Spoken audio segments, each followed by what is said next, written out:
은혜가 함께 하시기를 간절히 소원합니다. 오늘은 사사 기드온에 대해서 함께 말씀을 나누고자 합니다. 사사 기드온의 이야기는 하나님께서 이스라엘을 미디안의 손에 넘겨주시면서 시작합니다. 1절 말씀에 또 여호와의 목전에 악을 행하였으므로 라고 말씀합니다. 또라는 건 이스라엘이 같은 죄를 반복하여 지었다는 말씀일 겁니다. 원어 성경에는 악이라는 단어에 정관사가 붙어서 그 악에 대한 의미가 있습니다. 이스라엘 백성들이 사사기를 통해 저지르고 있는 악은 바로 우상숭배입니다. 사사기 2장 13절 말씀에 곧 그들이 여호와를 버리고 바알과 아스다롯을 섬겼으므로, 사사기 3장 7절 말씀에도 이스라엘 자손이 여호와의 목전에 악을 행하여 자기들의 하나님 여호와를 잊어버리고 바알들과 아세라들을 섬긴지라. 아멘. 사사기 6장 25절의 말씀을 보시면 기드온 집안도 우상을 숭배하는 가정이었습니다. 이미 이스라엘의 일반적인 우상 숭배가 이루어지고 있음을 알 수 있죠. 결국 하나님께서는 사사 드보라를 통해서 주신 40년의 평안을 끝내고 하나님께서 7년간의 미디안의 압제에 심판을 내리시게 됩니다. 그런데 그 징계가 엄청났습니다.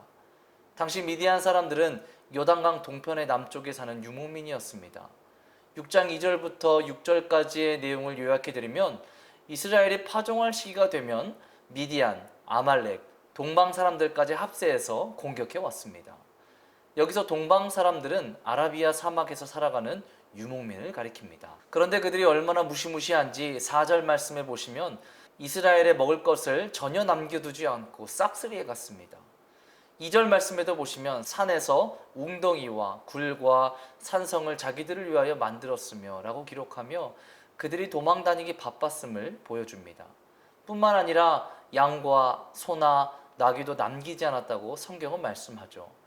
또한 그들이 얼마나 많이 쳐들어왔는지 사사기 6장 5절에서는 그들을 메뚜기 떼 같다라고 표현합니다.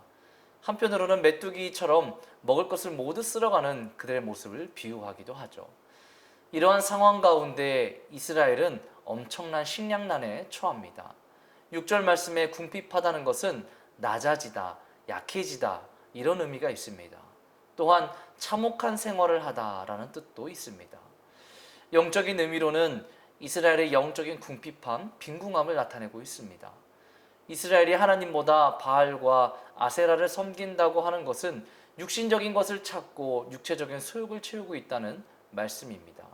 다시 말씀드려 풍요와 번성, 배부름과 성공만을 찾고 있다는 말씀이죠.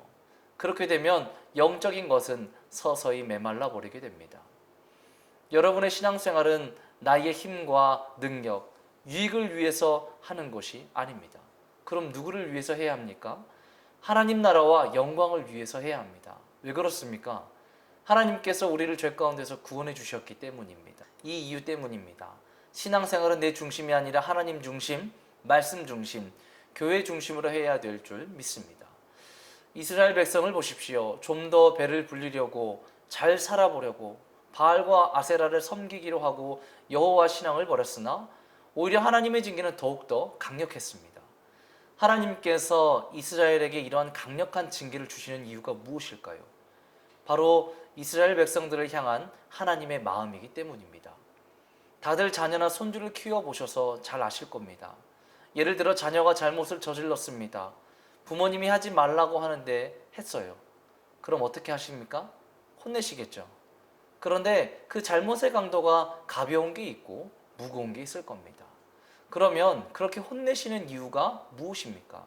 다시는 그러한 잘못을 저지르지 않도록 하기 위한 훈계입니다. 타일러서 말 잘 듣는 자녀들이 있는 반면 때려야 말을 듣는 자녀들이 있습니다. 여러분들의 자녀는 어떠십니까? 또한 여러분들은 어떤 자녀셨습니까? 저는 어렸을 때 맞아야 말을 듣는 자녀였습니다. 그런데 지금은 말해도 잘 알아듣습니다. 하나님께서 이스라엘 백성들에게 징계를 내리실 때 그들이 깨달을 수 있을 정도의 징계를 주셨습니다. 오늘 말씀에 보면 하나님께서 미디안을 통해 이스라엘의 7년의 징계를 내리시는데 숫자 7은 성경에서 완전함을 나타내는 일반적인 숫자입니다. 이스라엘의 완전한 징계 7년을 주신 것이죠. 그때 이스라엘 백성들이 어떻게 했느냐? 6절의 말씀을 보시면 이스라엘이 미디안으로 말미암아 궁핍함이 심한지라 이에 이스라엘 자손이 여호와께 부르짖었더라. 아멘. 부르짖다는 절망의 때에 하나님의 도움을 청하는 부르짖다라는 의미입니다. 그동안 이스라엘에게 내려진 징계 중 가장 완전하고 가장 최악이었습니다. 이스라엘은 배고픔을 참지 못해 하나님께 살려달라고 부르짖고 있습니다. 잘 먹고 잘 살기 위해 바알과 아세라를 섬겼는데 오히려 배고파진 참 아이러니한 상황입니다. 우리는 여기서 하나님에 대한 중요한 것을 깨달아야 합니다. 하나님은 우리에게 말씀하시는 하나님입니다. 하나님은 영이시기에 눈으로 볼 수 없기 때문이죠. 우리의 모든 마음이 하나님을 향해 있는 영적 민감함이 있어야 할 줄로 믿습니다. 이스라엘의 이러한 배경으로 사사기의 6장 11절부터 12절의 말씀 보시면 오늘 말씀의 주인공인 여호와의 사자가 기드온을 부르러 갑니다. 여호와의 사자가 아비에셀 사람 요아스에게 속한 오브라에 이르러 상수리 나무 아래에 앉으니라. 마침 요아스의 아들 기드온이 미디안 사람에게 알리지 아니하려 하여 밀을 포도주 틀에서 타작하더니 여호와의 사자가 기드온에게 나타나 이르되 큰 용사여 여호와께서 너와 함께 계시도다 하매. 아멘. 여호와의 사자가 기드온을 큰 용사라고 부릅니다. 그런데 그의 행위를 보시기 바랍니다. 밀을 포도주 틀에서 타작하고 있다라고 성경은 말씀합니다. 보통 밀을 타작하는 장소는 마당이나 넓은 장소에서 합니다. 포도주 틀은 보통 집안에 두었기에 포도주 틀에서 타작하고 있다는 것은 소량의 곡식을 타작하고 있음을 말씀하죠. 기드온이 왜 그렇게 했을까요? 미디안 사람에게 알리지 아니하려 하여 라고 말씀하고 있는데 원어적인 의미로 미디안 사람에게서 도망쳤다라는 의미가 있습니다. 위에서 말씀드렸듯이 미디안 사람들이 곡식을 다 빼앗아가니 그것을 빼앗기지 않기 위해 숨기고 있는 것이죠. 그런데 여호와의 사자가 숨어있는 기드온을 향하여 큰 용사여 라고 부르고 있습니다. 왜 그랬을까요? 하나님께서 기드온과 함께 하시기 때문입니다. 두려움과 공포에 떨고 있는 기드온을 하나님이 부르시는 것이죠. 여러분, 기드온의 상황이 지금 우리가 처한 현실과 비슷합니다. 코로나 바이러스로 인하여 두려움과 공포에 떨고 있는 와중에 다들 집 밖에 나오지 않고 있으시죠. 그런데 하나님께서는 우리와 함께하고 있으십니다. 이 어려움들을 해결해 주실 분은 바로 하나님이십니다. 용기를 가지십시오. 하나님이 도와주십니다. 하나님께서 기드온을 부르십니다.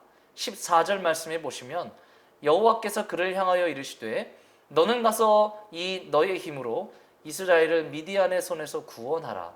내가 너를 보낸 것이 아니냐 하시니라. 아멘. 무서워 떨고 있는 기드온을 향해 하나님께서 가서 미디안의 손에서 구원하라 라고 말씀하십니다.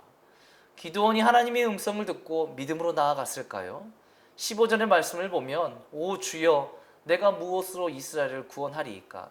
나는 내 아버지 집에서 가장 작습니다 라고 말합니다. 하나님께서 기드온을 부르시지만 기드온은 그 일을 감당할 수 없다고 고백하고 있습니다. 기드온은 자기와 함께 하시는 하나님보다는 포도주 틀에서 밀을 타작하고 있는 자신의 모습을 먼저 보았습니다.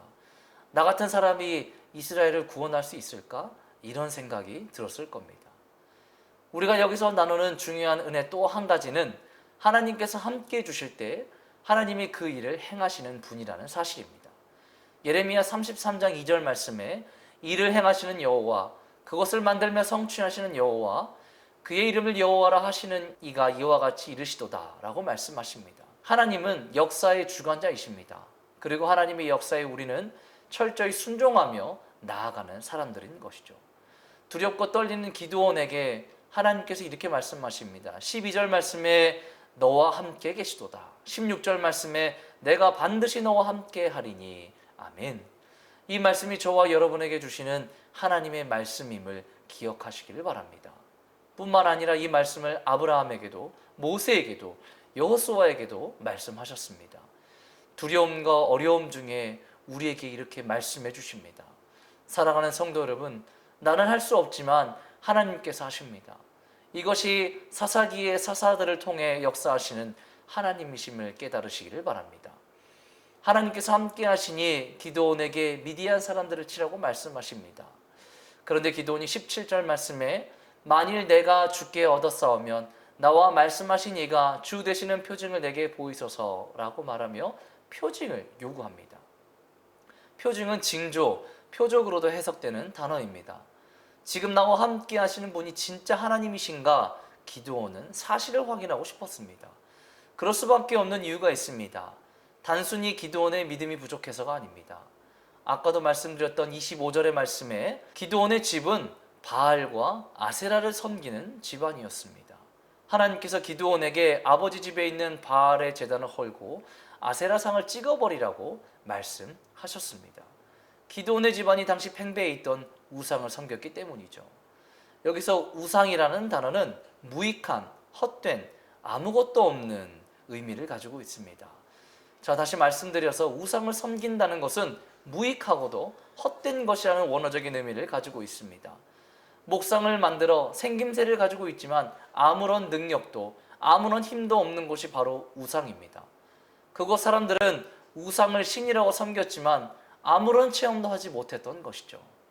그렇기에 기드온은 지금 자신에게 말씀하고 있으신 분이 진짜 신인지 이스라엘의 역사하시는 진짜 하나님이신지 확인하고자 했습니다. 이에 기드온은 예물을 가지러 갑니다. 염소 새끼 하나와 가루 한 에바가 들어간 무교병, 국을 챙겨옵니다.